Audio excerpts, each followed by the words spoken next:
Bienvenidos a la edición semanal de 13 Costa Rica Noticias. Soy Eric Jarquín y los voy a acompañar hoy por un recorrido de todos los acontecimientos durante esta semana. ¿Por qué se dio el conflicto entre Ucrania y Rusia? ¿Cuáles pueden ser las repercusiones económicas a nivel mundial?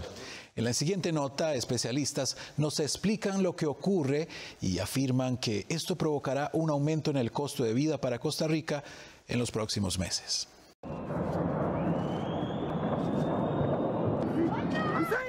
Esto es parte de lo que se está viviendo en Ucrania. Ayer Rusia invadió Ucrania y envió una operación militar especial en la región del este. Sin embargo, con el paso de las horas, las tropas rusas han invadido otras partes del país con ataques y enfrentamientos, mientras que las personas tratan de huir de las zonas de mayor conflicto. Las diferencias entre estos dos países iniciaron en el 2014, cuando los rusos tomaron el control de Crimea, que en ese momento era territorio de Ucrania. Desde esa fecha, la tensión en ese lugar ha sido cada vez más fuerte y con mayor presencia militar rusa, provocando un enfrentamiento en las últimas horas. La policía ucraniana informó que ya se han producido víctimas entre la población civil y que hay más de 700 personas arrestadas en Rusia por protestar contra la guerra. Este escenario no afecta solo a estos dos países, sino que en los últimos meses ha generado incertidumbre a nivel mundial. Por ejemplo, ayer el precio del barril de petróleo llegó a superar los $100, el precio más elevado de los últimos 7 años. Y es que Rusia es el segundo productor de petróleo del mundo y uno de los principales suplidores de gas natural para Europa. Esto impactará aún más los precios del combustible en Costa Rica. Esto ha acarreado aumentos de gasolina en todos lados del mundo, incluso llegar a precios históricos acá en Centroamérica y Costa Rica también. Y por supuesto con esta alza que pareciera que no va a parar de la noche a la mañana, podríamos tener en los próximos 2 a 3 meses una inflación, un aumento de precios a nivel internacional, recordando de que la gasolina, al igual que los combustibles, van directamente al costo del producto. La factura en Costa Rica se haría más costosa, es decir, que si aumenta ese precio del petróleo, el recope va a necesitar más dólares y nos va a afectar en el tipo de cambio. Y las personas que están endeudadas con casas y vehículos y tecnología, su factura va a salir más cara. Es decir, el pago de deuda va a ser más costosa para un país como el nuestro. ¿Pero en qué más podría afectar este conflicto al país? Según los economistas, más allá de seguir aumentando el precio de los combustibles, provocará el incremento del transporte de productos, producción agrícola y materias primas. Ese aumento de los precios del petróleo implicará un aumento de todos los combustibles y un aumento de los precios de producción agrícola. Y desde luego del transporte de esos productos y de todos los productos y servicios a nivel global. También se afectará el precio de los fertilizantes, que también están relacionados con la producción petrolera. Y eso aumentará los costos de producción, y al aumentar los costos van a reducirse las cantidades de producción a nivel global que están dependiendo de esos fertilizantes. Al tener una menor producción vamos a tener un aumento de los precios porque la demanda va a continuar siendo la misma. Preocupa también la caída de las bolsas de valores, dado que los fondos de pensiones de Costa Rica han estado invirtiendo en acciones o en lo que se llaman ETFs, certificados negociables de valores, y estos van a sufrir una pérdida considerable. El presidente de la República, Carlos Alvarado, también advirtió que el conflicto traerá un aumento en los precios y el costo de la vida en los próximos meses. Afecta a todo el mundo. Y esto afectará también a Costa Rica. Esto afectará los precios de los combustibles, muy probablemente. Esto afectará los precios de la logística, del transporte, más allá de la propia pandemia, o sumándose a la propia pandemia. Esto puede afectar muchas actividades de diferente índole. El presidente de Estados Unidos, Joe Biden, anunció sanciones económicas que incluirán el congelamiento de activos de bancos y capitales de inversionistas en Rusia por su actuar. Asimismo, Reino Unido anunció que también congelará los activos de los principales bancos rusos y que legislará para impedir a las empresas rusas acceder a financiamiento.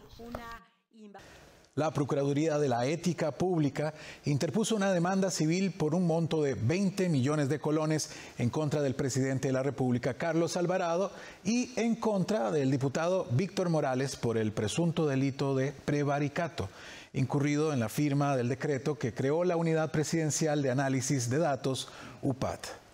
Los abogados consideran que es precipitado. El pasado viernes 18 de febrero, la Procuraduría de la Ética Pública interpuso la querella y la acción civil resarcitoria en contra del presidente de la República, Carlos Alvarado, y en contra del diputado Víctor Morales por el caso UPAD. Se trata de la acusación de la Fiscalía por el presunto delito de prevaricato, incurrido cuando firmaron el decreto que creó la Unidad Presidencial de Análisis de Datos. Se demanda civilmente el resarcimiento del daño social ocasionado con dichos hechos, y que asciende a una suma prudencial de 20 millones de colones, intereses así como las costas correspondientes. Ante esto, la defensa legal de Carlos Alvarado catalogó como precipitada la pretensión de la Procuraduría. Tampoco existe un daño social que justifique la querella y el absurdo monto de acción civil resarcitoria que ha presentado la Procuraduría General de la República, que ha actuado en forma precipitada y sin sustento probatorio alguno. Recordemos que el Ministerio Público presentó una acusación en forma precipitada, sin haber terminado la investigación, sin analizar la evidencia de los teléfonos celulares, computadoras y demás pruebas secuestradas en el caso UPAD. Ahora la Procuraduría General de la República, en forma automática y siguiendo el Ministerio Público, ha presentado una acción civil resarcitoria sin prueba alguna y en forma precipitada. La Procuraduría de la Ética Pública señaló: los hechos que se querellan constituyen, a criterio de la PEP, el delito de prevaricato por el dictado del Decreto Ejecutivo 41.996-MP-Mideplan, creación de la Unidad de Análisis de Datos UPAD, el cual con probabilidad se dictó de manera contraria a derecho y fundado en hechos falsos por parte del presidente y el exministro de la Presidencia referidos. Delito previsto y sancionado en el Código Penal en el artículo 357. Por su parte, el abogado de Víctor Morales asegura que era de esperarse que la Procuraduría se conformara como parte del proceso como demandante civil. Siendo que se tramita por juzgamiento de miembros de los supremos poderes, el procedimiento es diferente al procedimiento ordinario. Como tiene que formular la querella y la acción civil resarcitoria, ya la Procuraduría tiene necesariamente que concretar pretensiones. Desde nuestra perspectiva no es precipitado y era esperable el tema del reclamo civil. Habrá que ver si está adecuadamente fundamentado, sobre todo en tratándose de una norma que tuvo en vigencia en realidad 24 horas. A ambos el Ministerio Público los acusó de los presuntos delitos de prevaricato, abuso de autoridad y fraude de ley. El Ministerio de Educación Pública entregó esta semana los primeros resultados de las pruebas nacionales FARO a los más de 65,000 estudiantes de quinto año. Más de 65,000 niños de todo el país recibieron un reporte con los resultados preliminares de las pruebas FARO de español, matemática y ciencias que realizaron a finales del año pasado, mientras que los centros educativos les entregaron un informe global. La viceministra académica explicó que la evaluación se basó en la materia aprendida entre el 2020 y el 2021. El cambio que tenemos grandísimo es que tenemos un nivel de logro y eso significa lo que el estudiante sabe hacer, lo que está por aprender y lo que debe mejorar. Entonces esto significa un avance muy importante para la toma de decisiones y acompañamiento de la persona docente y de nosotros desde oficinas centrales a los centros educativos. Este es el cambio y la información que nos da FARO. Por su parte, la directora de Gestión y Evaluación de la Calidad explicó que de los 3 niveles calificados, siendo el 1 del valor más bajo, 2 el intermedio y 3 el más alto, todo el país está reportado en el nivel 2 de las 3 asignaturas. Veamos la siguiente información. En español, en el nivel 1 alcanzaron un 4%, en matemática un 8% y en ciencias un 17%. En el caso del nivel 2, español alcanzó un 93%, matemáticas un 89% y ciencias un 77%. Y ya por último, en el nivel 3, español alcanzó un 3%, matemáticas también un 3%, mientras que ciencias tuvo un 6%. ¿Qué se evaluaron? Se evaluaron los aprendizajes, se evaluaron habilidades esperadas cuando se completó el 5º año de primaria. Esto es muy importante, y está así reportado en el reglamento de evaluación. Lo que se evalúa es hasta el 5º año de primaria. Tras estos resultados y como una política educativa, la viceministra afirmó que el MEP aplicará el Plan Integral de Nivelación Académica. Para lograr la ruta del plan de nivelación, entregarán documentos de apoyo a los docentes y una guía a los distintos equipos operativos y actores educativos con las principales líneas para planificar, organizar y ejecutar acciones para lograrlo. Vamos a una breve pausa comercial y ya regresamos con más de las noticias de este semanal.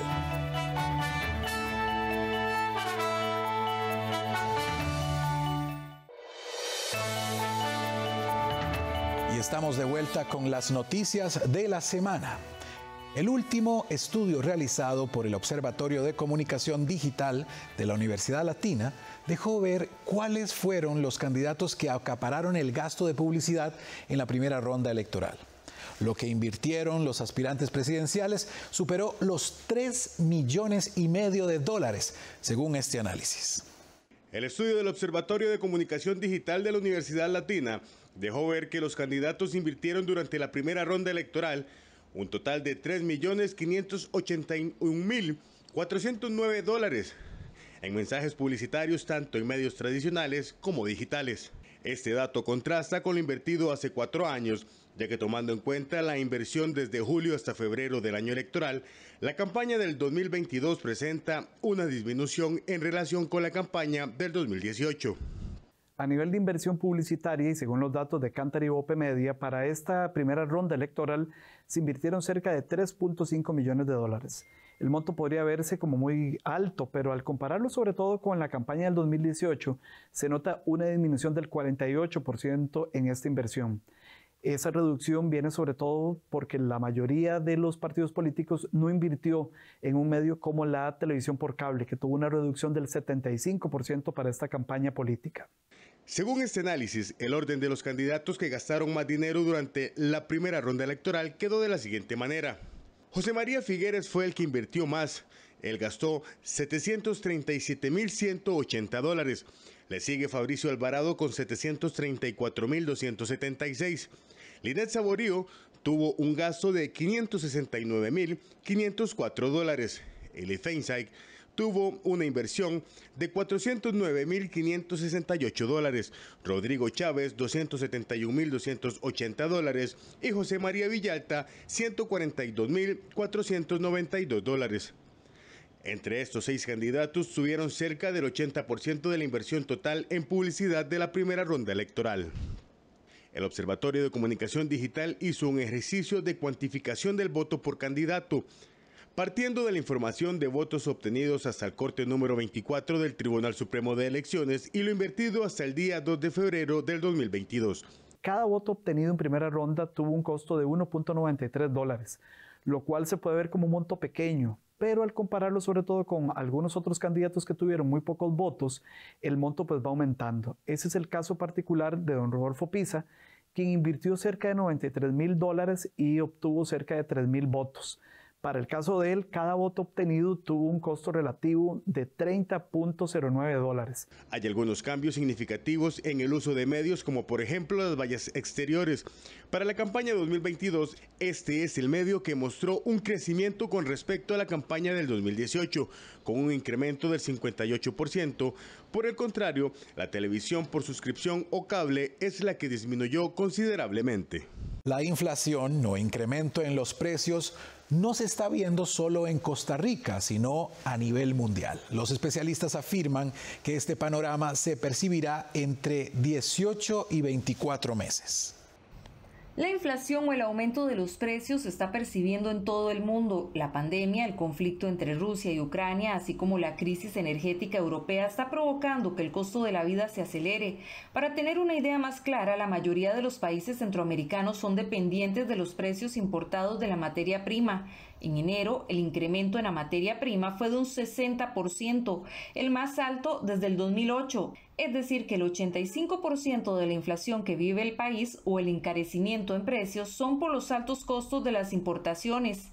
En el plazo de un mes, el trigo ha subido 9%, el maíz un 8%, el acero, el oro y la soya un 15%, adicionando el costo del combustible. Asimismo, el índice global de alimentos va a un ritmo de 36%, impacto que ya se siente en la canasta básica y en los bolsillos de los consumidores. La inflación que ustedes están viendo en cada uno de los países es una inflación totalmente importada. Yo diría que en un 85-90% es una inflación importada, va a depender de los países más o menos, pero en términos generales es una inflación que viene de afuera. El tema de Ucrania está afectando desde no de ahora ni de ayer, sino que de hace 2, 3, 4 semanas y por lo tanto han empezado a subir los commodities, porque además de todo Rusia produce gas, pero es uno de los grandes productores de granos, de maíz y trigo del mundo, y soya. Entonces, sí está tensando un poquito esos mercados y ustedes pueden ver como el trigo en el último mes, en las últimas 4 semanas ha subido 9%, el maíz 8%, el acero, el café, el oro, la soya 15%, que es otro grano que produce Rusia. Según el análisis realizado por Paulo de León, director ejecutivo del Central American Business Intelligence, Honduras, El Salvador y Costa Rica son los países más afectados de Centroamérica. Cuando los precios suben, nosotros, los consumidores, cada billete de $100, 100 quetzales, 100 córdobas, 100 colones o 100 pesos, usted puede adquirir menos cosas por ese mismo billete, porque todo subió de precio. Y eso se llama pérdida de poder adquisitivo y por lo tanto se está descontando que las ventas van a empezar a bajar. ¿Por qué? Porque no podemos comprar la misma cantidad de cosas con la misma cantidad de dinero que teníamos antes. Entonces ustedes ven que ya las bolsas se están ajustando y también descontando que viene un apretón de tasas de interés y como ustedes saben, cuando sube el costo del dinero, que es una forma que tienen los bancos centrales para hacer que la inflación baje, incentiva la compra por crédito, la inversión y el consumo y por lo tanto también va a haber una desaceleración. El especialista agregó que debido al contexto mundial que se vive, la inflación no se detendrá a corto plazo. La inflación también está provocando un aumento en la tasa de interés y por ende generará reducción de liquidez. Y afirmó que al ser un país dependiente de los precios importados, es poco lo que puede realizar el Banco Central para evitar la afectación. El aumento en los precios y el elevado costo de la vida es una de las mayores preocupaciones que tiene la población a nivel centroamericano. Así se desprende de un estudio realizado por la firma Kantar. Después de la salud y la pandemia, el aumento en los precios o la inflación sigue siendo uno de los temas de mayor preocupación para la ciudadanía. Así se desprende del estudio que realizó la firma Kantar. Y es que el 51% de los centroamericanos sienten presión por el incremento en el costo de vida, donde 8 de cada 10 se han visto afectados en el último año. Según el estudio realizado, el incremento de precios empieza a afectar el comportamiento de compra de los hogares. Actualmente, las personas llevan y gastan menos cada vez que van al supermercado. Este comportamiento está influenciado por inflaciones en Costa Rica y Panamá principalmente. Vemos 78% de hogares en donde se ha afectado los ingresos. Aún así, 76% de hogares confían en un mejor 2022. Es decir, hay optimismo. Además, eso sí, el 51% de centroamericanos les preocupa el aumento de precios o inflación. Es decir, sí ocupa ya uno de los tops en el ranking de preocupación. Por supuesto, en el ranking de preocupación, que es información que proviene del Consumer Watch, pues los temas de salud y de pandemia siguen ocupando los primeros lugares, pero luego el aumento de precios y las preocupaciones por una crisis financiera en los países pues siguen siendo también relevantes. Según el análisis que realizó la compañía, las familias están volviendo a retomar hábitos que realizaron en el momento donde inició la pandemia, como por ejemplo a comprar productos más pequeños, marcas más baratas y aprovechar las ofertas. Vuelve a repuntar todo lo que tiene que ver pues otra vez con envases o con más pequeños, con SKUs más pequeños o con todo lo que tiene que ver con affordability. Eso, digamos, vuelve a repuntar, sobre todo para el norte. Incremento en la compra de marcas de precio bajo, como lo son Economy y marca privada. Este tema lo destacamos porque en los momentos más fuertes de pandemia vimos un crecimiento de las marcas premium y vimos un crecimiento de las marcas mainstream. Pero pasado este tiempo, en donde quizás el consumidor también buscaba algo de respaldo, confiabilidad, ¿no? Algún tipo de valores de este tipo en las marcas. Pasado este tiempo y aunado a que la inflación está afectando a los consumidores, entonces otra vez empiezan a repuntar economies y private labels. La afectación predomina sobre todo en la clase socioeconómica más baja, con un impacto del 78%.